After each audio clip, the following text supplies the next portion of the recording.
దేవుని నామానికి వందనాలు. ఇసాకయ్య గారికి వందనాలు. మరి ఈ ప్రాంగణంలోకి నేను మొదటిసారి వచ్చాను. రెండోసారి వచ్చినప్పుడు నా బిడ్డ కోసం ప్రార్థన చేశాను, నేను బిడ్డలు కలగాలని.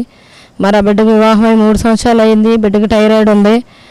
అవును, మరి నేను ఇక్కడికి వచ్చినప్పుడు నేను ఇసాకయ్య గారు ఒక మాట చెప్పారు, దేవుడు అబ్రహాం సంతానాన్ని అభివృద్ధి చేస్తానని. ఇసుక రేణి వెళ్ళినప్పుడు నేను ఆ మాట నమ్మి విశ్వసించాను.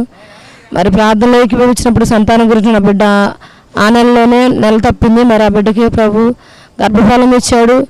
మరి 3 నెలలు 5 నెలలు మరి బిడ్డకి అబార్షన్ చేయాలి, షుగర్ ఎక్కువ ఉంటే వెళ్ళని చెప్పారు.